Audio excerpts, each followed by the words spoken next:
ইমাম মাহদী আবার কখন আসবে?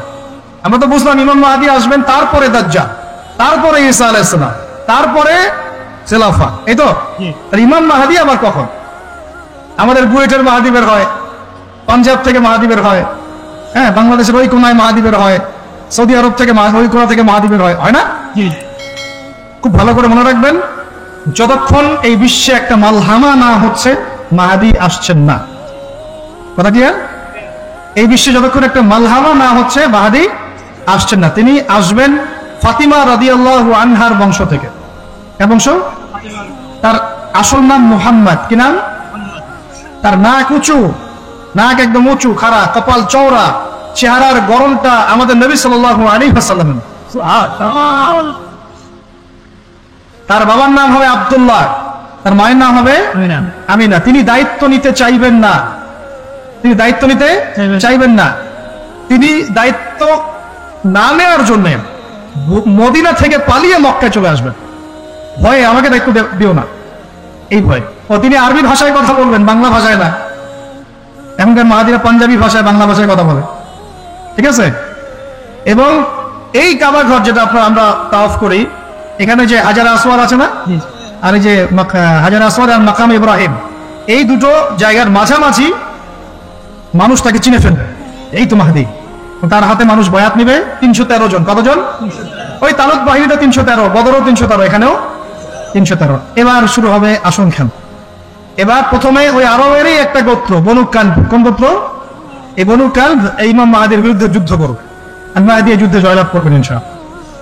তারপরে সিরিয়া, শাম থেকে, শাম মানে শুধু সিরিয়াই না, ওই পুরো অঞ্চলটাই শাম, ওখান থেকে একটা দল আসবে এই মাহদীর সাথে যুদ্ধ করার জন্য। আল্লাহ পাক তাদেরকে মক্কা মদিনার মাঝখানে বাইদা নামক জায়গায় ধসিয়ে দেবে। কোন জায়গা? বাইদা। এটাই সেই চিহ্ন যেটা প্রমাণ করবে যে এই ব্যক্তি মাহদী। এরপরে মুসলমানদের আর কোনো পতন নাই, আর পিছনে ফিরে তাকানোর কোনো সুযোগ নাই। মুসলমানরা আর মাথা নিচু করবে না ইনশাআল্লাহ কোনোদিনের জন্য। তারপর চলতে থাকবে খালি ইসলামের বিজয় আর বিজয় আর বিজয় আর বিজয়। আল্লাহু আকবার। এভাবে চলবে। তবে মাহদী কখন আসবেন? আগে মালহামা, তারপর মাহদী। মালহামা কি তাহলে? এটা হচ্ছে একটা বিশাল যুদ্ধ। এটা কি?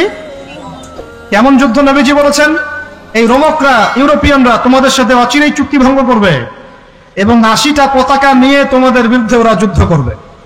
এই মালহামাটা হবে ইরাকের ফোরাত নদীর নিচেই হোক এর পাশে হোক, আল্লাহ ভালো জানেন, ওখানে সোনার পাহাড়কে কেন্দ্র করে। কি কেন্দ্র করে? এই সোনা মানে সত্যিকারের সোনাও হতে পারে, অথবা তেলও হতে পারে, আল্লাহ ভালো জানেন। তেল তো এখন সোনার জায়গা দখল করেছে, করে নাই? এই বিশ্বে তো সোনা চলে না, কি চলে? তেল। তো এটাকে কেন্দ্র করে যুদ্ধ হবে।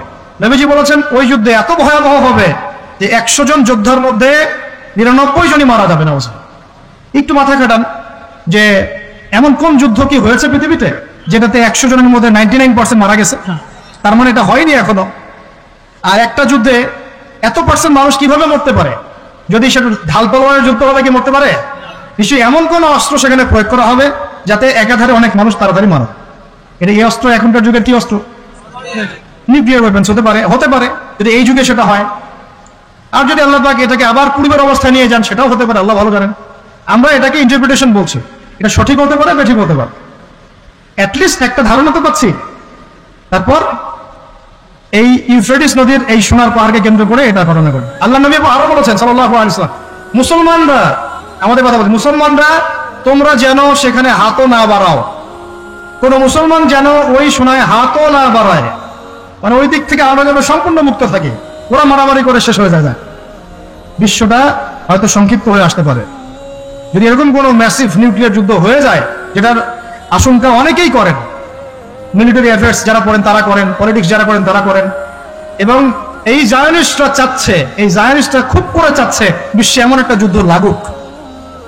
একবার ইউক্রেন রাশিয়ার ইস্যু তুলে দেয়, একবার সিরিয়ার ইস্যু তুলে দেয়, একবার আফগান ইস্যু তুলে দেয়, একবার ইরাকে ইস্যু তুলে দেয়, একবার প্রথম বিশ্বযুদ্ধ লাগায়, একবার দ্বিতীয়টা লাগায়।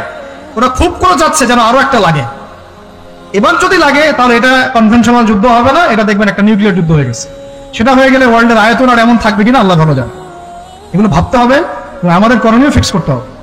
তবে করণীয় ওই কথাগুলো যেগুলো আগে বলেছি। যদি কিয়ামত হতে আর একদিনও বাকি থাকে, করণীয় এগুলোই থাকবে, চেঞ্জ হবে না, তাই না? কিয়ামত হতে যদি একদিনও বাকি থাকে তাহলেও আমাদের কাজ ইলম অর্জন, আমল করা, পরিবার ঠিক করা, হালাল খাওয়া, বেশি বেশি তাসকিয়া, দাওয়াত ও জিহাদ। আর কোন আমল আছে আমাদের? এগুলোই কাজ।